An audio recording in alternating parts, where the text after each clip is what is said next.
Magandang araw sa inyong lahat. Ang pagpapaunlad ng mga kaisipan sa Plato at Mino, pagsusuri sa presokratiko at aristotelianong konsepto. Muli, magandang araw sa inyong lahat.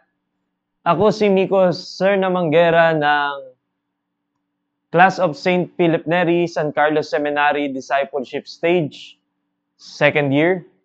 At sa video na ito, ating tatalakayin ng isang bahagi mula sa dialogo ni Plato at ang Mino. Sisiyasatin natin kung paano nagkaroon ng pag-unlad sa mga ideya ng mga presokratiko o kung paano ito nagsisilbing pauna sa mga kaisipan ni Aristotle. At ating bibigyang pansin ang pahina mula sa aklat ni Reginald Allen, From Thales to Aristotle, habang ipinapaliwanag ang mga koneksyon nito. At ayon kay Reginald Allen, tututukan natin sa partikular na pahina ang mga konsepto ng virtue o kabutihan. Isang mahalagang tema sa Mino na maaaring ikumpara sa mga kaisipan ng isang presokratiko tulad ni Heraclitus o kaya'y ituring na paunang kaisipan sa mga teorya ni Aristotle. At sa ating pag-uusapan sa video na ito ang kanilang dialogo at mas bibigyan nating diin ang bawat salita na kanilang binitawan. At ang Mino ay isang dialogo na sumusuri sa kalikasan ng kabutihan at kung paano ito maaaring ituro. Sa dialogo na ito, nakipagtalastasan si Socrates kay Mino na nagtatanong, paano nagiging mabuti ang isang tao? Yun yung una niyang tanong, paano nagiging mabuti ang isang tao? At maaari bang ituro ang kabutihan? At mas bibigyan nating pansin itong sinabi nga ni Socrates kay Mino na yung sa tanong niya na paano nagiging mabuti ang isang tao at maaari bang ituro ang kabutihan? Ang isa sa mga makabuluhang bahagi ng dialogue ay ang talakayan tungkol sa anamnesis o ang teorya ng pag-aalala. Dito inilarawan ni Plato na ang ating mga kaluluwa ay may likas na kaalaman mula sa nakaraang buhay at ang pagkatuto ay isang proseso ng pag-aalala. Ating susuriin kung paano konektado ang ideyang ito sa mga filosofiya ni Heraclitus o Aristotle. So, it's either Heraclitus or Aristotle. So, mas aalamin natin kung kanino kaya konektado ang ideyang ito. Ang partikular na bahagi mula sa Mino na aking tatalakayin ay mula sa libro ni Reginald Allen, yung Thales to Aristotle, second edition, sa pahina 129,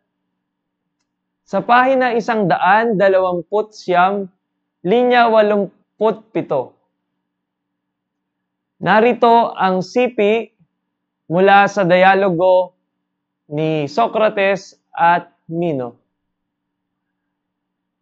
Is it possible for someone to know something without learning it?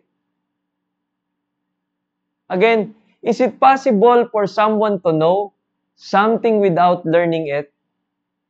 And how can we search for something if we do not know at all what it is? Sa puntong ito, inilalatag ni Socrates ang tanong kung paano natin natutunan ang isang bahagi, lalo na kung hindi pa natin alam ito sa simula or hindi pa natin ito talagang lubusang alam. Kaya malinaw na inilalatag ni Socrates or ipinapahayag niya na ang tanong kung paano natin natutunan ng isang bagay, lalo na kung hindi pa natin alam ito sa simula. So makikita natin dito pa lamang na malinaw na sa tanong ni Socrates kay Mino. At ang tanong na ito ni Socrates ay maaaring iugnay sa isa sa mga kilalang kaisipan ng presokratikong pilosopo na si Heraclitus, na naniniwala na ang lahat ng bagay ay nasa patuloy na pagbabago at nagbabagong daloy, nagbabagong daloy. Ayon kay Heraclitus, ang kaalaman at katotohanan ay hindi static, kundi dinamiko.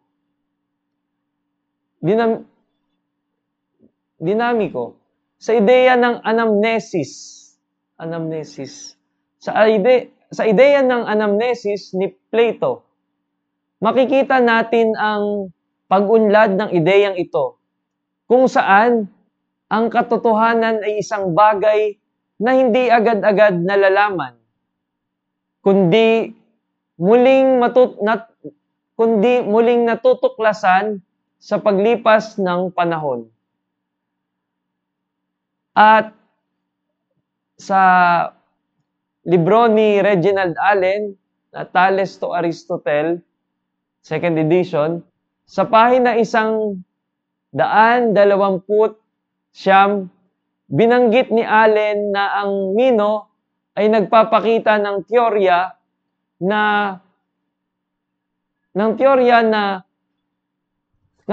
ng pag-unawa ng kaalaman ni Plato na tumutukoy sa likas na pag-unawa na nasa kaluluwa na ng tao. Ang kaalaman ayon kay Socrates ay hindi isang bagay na naipapasa, ngunit isang bagay na napupukaw mula sa loob. Parang tayo bilang tao, bilang nilalang ng Diyos, ang isang bagay ay hindi basta-basta maipapasa sa mga susunod na henerasyon, kundi ito'y maaaring katulad ng libro ni Reginald Allen, isang libro na maaaring mabasa ng isang estudyante na siyang pupukaw doon sa ating kalooban, sa ating kaalaman, na siyang tutulong upang mas matuto tayo, upang palaging gawin, upang maging makasanayan. Samantala, kung susuriin natin ito mula sa pananaw ni Aristotle, makikita natin na ang Mino ay isang paunang kaisipan para sa kanyang teorya ng episteme at phronesis. Si Aristotle ay may malinaw na konsepto ng kaalaman bilang isang resulta ng empirical na pag-aaral at ang kabutihan bilang nakasalalay sa pagpapaunlad ng virtue o kabutihan sa pamamagitan ng gawa. So, si Aristotle, ang sinasabi niya na kung nakikita sa iyong gawa ay sa iyong gawa pa lamang ay nakikita na ang kabutihan. So ang talakayan sa Mino tungkol sa posibilidad na matutunan ang kabutihan ay isang pahiwatig sa mga ideya ni Aristotle tungkol sa virtue, ethics, kung saan tinitingnan niya ang kabutihan bilang isang kasanayang maaaring linangin o maaaring palaguin sa pamamagitan ng pagkilos, paggawa, hindi lamang sa salita kundi ginagawa mo, ipinapakita natin. Hindi lamang sa pamamagitan ng theoretical na kaalaman.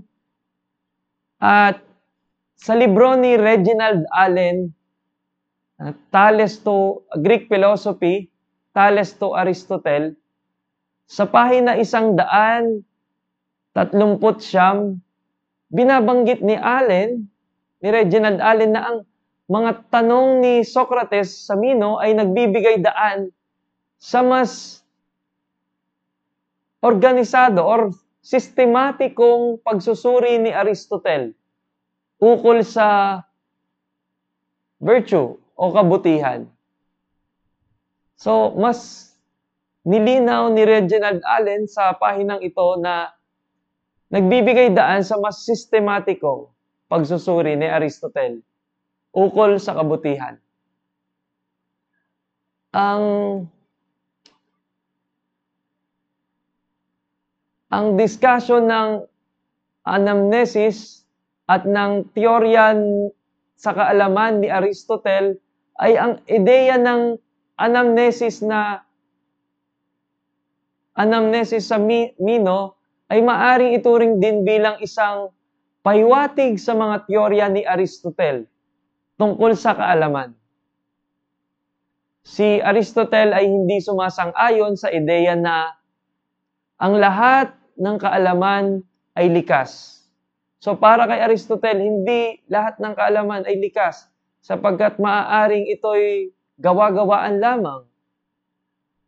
Ngunit naniniwala siya sa pagkakaroon ng potentiality ng kaalaman na nagpapaunlad sa pamamagitan ng karanasan.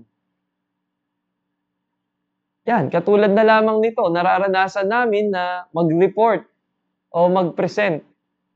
Pero sa kabila nito ay mas natututunan namin itong ginagawa namin at mas napapalalim na ipaliwanag sa inyo ang about kay Plato at sa Mino. At nagkakaroon kami ng rational thinking. Ang prosesong ito ay hindi malayo sa ideya ni Plato na ang pagkatuto ay isang muling pagtuklas ng kaalaman. Bagamat ang proseso ni Aristotle ay mas empirical, siguro mapunta tayo sa libro ulit ni Reginald Allen na Greek Philosophy. Ayon sa pahina 131 mula sa aklat ni Reginald Allen, ipinapakita niya na ang tanong ni Socrates tungkol sa kung paano natututunan ang kabutihan. Na ang kabutihan ay isang paunang kaisipan sa konsepto ni Aristotle ng pagkakaroon ng aktwal na kaalaman sa pamamagitan ng karanasan. Kaya't mas mapapalalim natin ang pagiging mabuti natin bilang isang tao kung tayo ay dumaranas ng mga pagkakamali or mga bagay na para sa atin ay kakaiba. Pero sa pagtuklas nito, mas natututunan pala natin ang paggawa ng kabutihan. Hindi lamang sa sarili, kundi pati sa iba. Sa kabuuan, makikita natin sa Mino na ang masalimuot na pagtatanong ni Socrates tungkol sa kalikasan ng kabutihan at kaalaman ay ang mga ideyang ito ay malinaw na isang pag-unlad ng kaisipang presokratiko tulad ng mga konsepto ni Heraclitus tungkol sa pagbabago at daloy ng kaalaman at daloy ng kaalaman at maaari ring ituring na paunang kaisipan ng mga sistematikong teorya ni Aristotle ukol sa virtue ethics at epistemology. Maaari nating ihalin tulad. Sa pamamagitan rin ng paghahambing na ito, natutuklasan natin na ang mga dialogo ni Plato ay hindi lamang isang pagtatapos ng kaisipang presokratiko, kundi isang tulay, ito'y parang isang tulay na patungo sa mas malalim at katulad ng sinabi ko kanina, at organisadong filosofiya ni Aristotle. So, overall, yun lahat. So, maraming salamat po sa inyong pakikinig at gayon din sa aming profesor, Dr. Calano. Maraming salamat po sa inyong pagbabahagi sa amin ng inyong kaalaman. At nawa po ay sa pamamagitan nitong kaunting effort ko, I give my best. But honestly, hindi ko po totally ganun pa kaalam. Pero ipagpapatuloy ko rin, katulad nga ng sinabi sa video, maaari kong matutunan pa ang kabutihan base sa aking karanasan. So, ito patuloy pong naming daranasin itong buhay seminaryo at mga kaalaman, lalo na at may klase pa po tayo sa medieval next sem. So maraming salamat at mabuhay po kayo. God bless.